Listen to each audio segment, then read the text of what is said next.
Sungguh Tuhanlah jawaban dan sumber kekuatan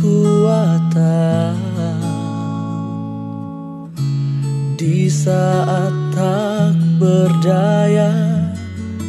Dia yang memegang tanganku. Sungguh Tuhanlah menara dan kubu pertahanan di saat jiwaku berseru. Dia jadi pembelaku.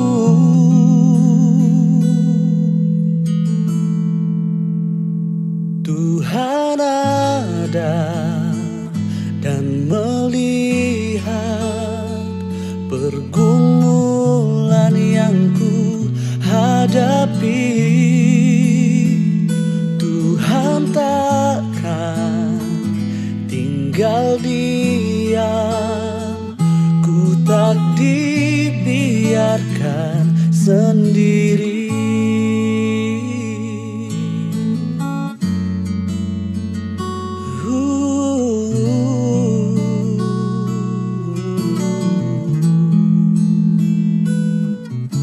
Sungguh Tuhanlah menara dan kubu pertahanan di saat jiwaku berseru. Dia jadi pembelaku.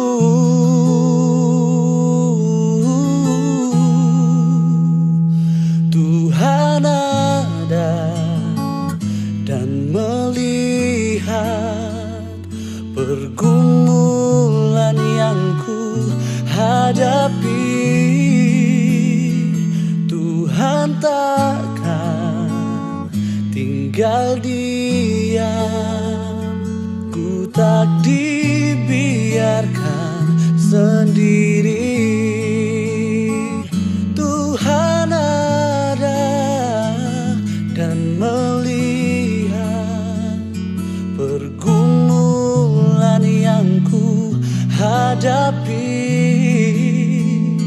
Tuhan takkan tinggal diam, ku tak dibiarkan sendiri. Oh, tak pernah sendiri.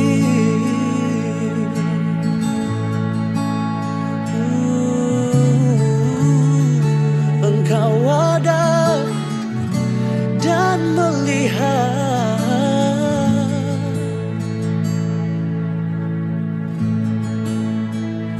perlindungan, kekuatan ku temukan dalam-Mu.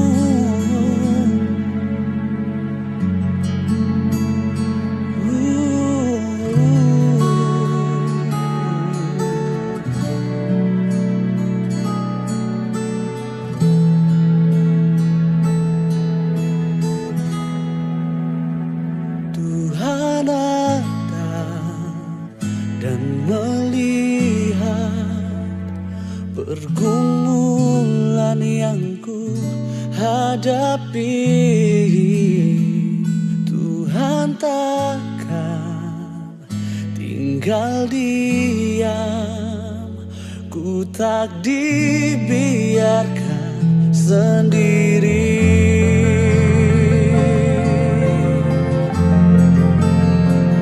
Tuhan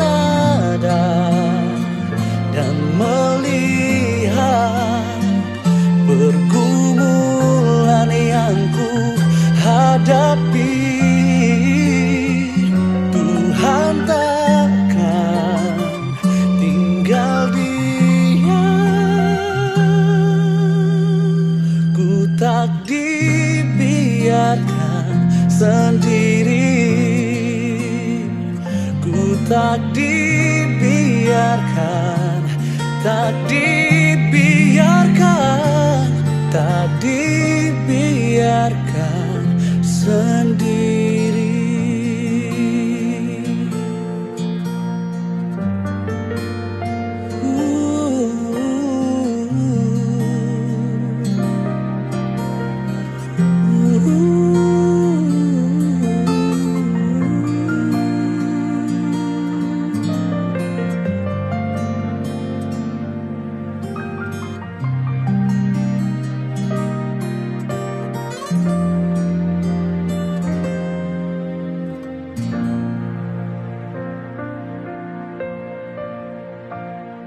Salam Bapak Ibu, kembali kita bertemu di sini dalam sebuah renungan singkat pagi ini, dalam sebuah renungan pagi. Renungan pagi ini saya beri judul Jangan Pernah Tinggalkan Ibadah. Jangan pernah tinggalkan ibadah. Suatu hari ada WA masuk ke saya, tanya saya tentang sebuah ayat. Kita baca ayatnya ya. Dalam Keluaran 23 ayat yang ke-25. Tetapi kamu harus beribadah kepada Tuhan Allahmu, maka Ia akan memberkati roti makananmu dan air minumanmu dan menjauhkan penyakit di tengah-tengahmu.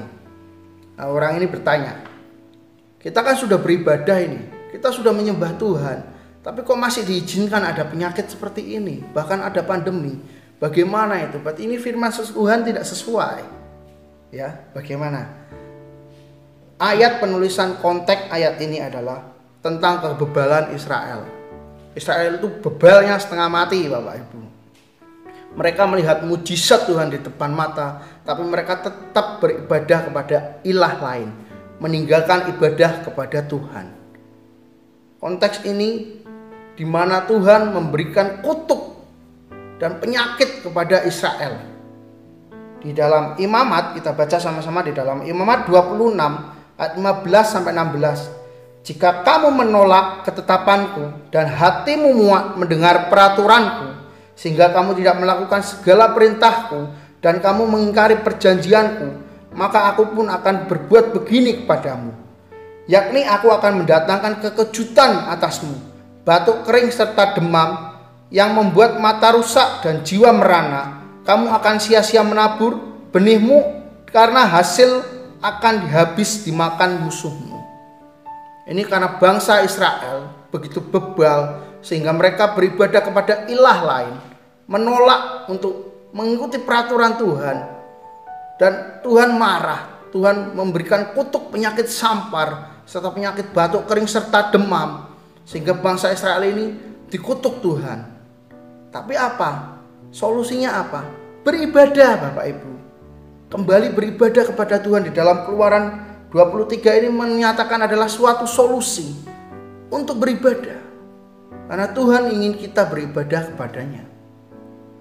Ini solusi karena kebebalan Israel. Mereka mengikuti dewa-dewa bangsa lain yang tidak mengenal Allah, baik itu Molok, Dagon maupun dewi-dewi laut. Mereka ikuti itu, mereka mempersembahkan kepada mereka, ibadah kepada situ.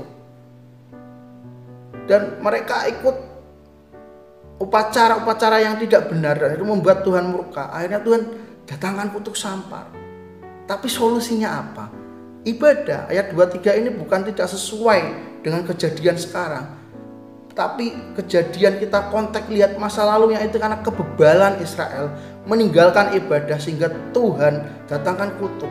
Dan Tuhan berjanji, kalau kamu kembali beribadah kepadaku, penyakit dan akan memberkati roti makananmu. Penyakit yang Tuhan sudah turunkan akan ditarik, tidak ada di tengah-tengah kamu. Maka jangan tinggalkan ibadah. Kenapa alasan kita tidak meninggalkan ibadah? Untuk selalu setia beribadah kepada Tuhan, meskipun saat ini kita tidak bisa bertatap muka, harus melalui live streaming atau mungkin melalui dari YouTube direkam. Tapi kita jangan tinggalkan ibadah, tetap terus beribadah. Kenapa sih? Karena pertama, kita mengakui bahwa ada otoritas tertinggi di atas kita. Bukan bos kita, bukan atasan kita, atau bukan orang yang menjadi investor di perusahaan kita. Tapi ada otoritas tertinggi, yaitu Tuhan. Makanya kita beribadah. Dengan beribadah kita mengakui otoritas tertinggi itu ada, Yesus yang kita sembah itu ada gitu loh. Kita beribadah makanya. Kita lihat di dalam Keluaran 20 ayat 3 sampai 4. Jangan ada padamu ilah lain di hadapanku.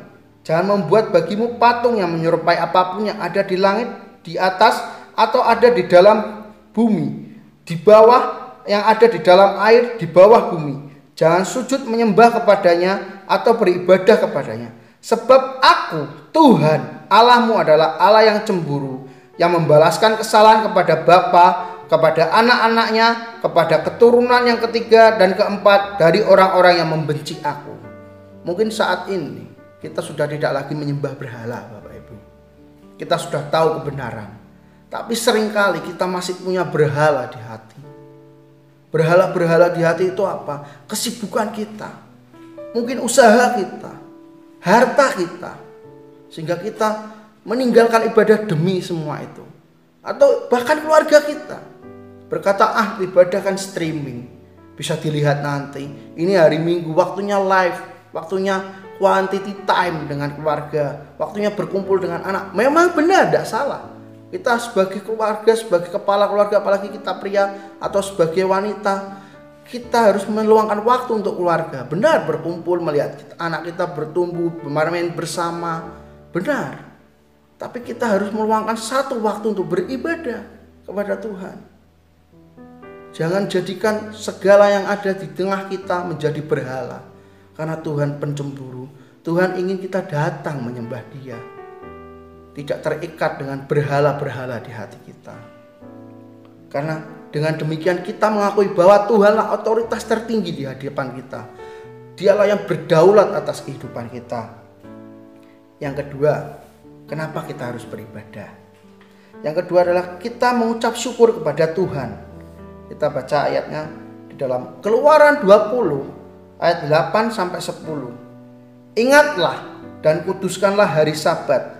6 hari lamanya engkau akan bekerja dan melakukan segala pekerjaanmu. Tetapi hari ketujuh pada hari Sabat Tuhan Allahmu, maka jangan melakukan segala sesuatu pekerjaan engkau atau anakmu laki-laki atau anakmu perempuan atau hambamu laki-laki atau hambamu perempuan atau hewan atau orang asing yang ada di tempat kediamanmu. Hari Sabat. Hari Sabat merupakan hari perhentian kita. Mungkin kita sudah tidak terikat hukum hari Sabat. Kita bisa beribadah di hari apapun. Tapi ada aturan gereja, beberapa gereja menetapkan mungkin bukan hari Minggu. Ikuti kalau Anda jemaat di gereja itu. Tapi gereja kita jelas hari Minggu kita beribadah. Kita sudah 6 hari diberi waktu kepada Tuhan. Hari yang ketujuh ini hari Minggu, saatnya kita beribadah kepada Tuhan. Untuk apa sih beribadah? Untuk diberkati? Enggak. Untuk apa? Untuk mengucap syukur. Karena kebaikan Tuhan. Terutama karena Tuhan sudah menyelamatkan kita, pasti. Karena Dia sudah menyelamatkan kita, itu pasti kita mengucap syukur atas itu. Yang kedua, atas berkatnya sepanjang 1 minggu ini. Kita diberkati, diberi kesehatan, kekuatan, diberi berkat dalam usaha, diberi berkat dalam pekerjaan, dimudahkan segalanya oleh hikmat Tuhan. Itu bukan karena kekuatan kita sendiri, Bapak Ibu. Itu karena anugerah Tuhan saja. Makanya kita datang untuk beribadah, menundukkan diri. Beribadah juga mengucap syukur kepada Tuhan, berarti pertanda kita menundukkan diri kepada Tuhan. Kita pertanda kita merendahkan diri. Karena kita mau mengucap syukur, berarti kita mengakui ada otoritas tertinggi yang campur tangan dalam hidupku dan hidup saudara. Luar biasa makna ibadah.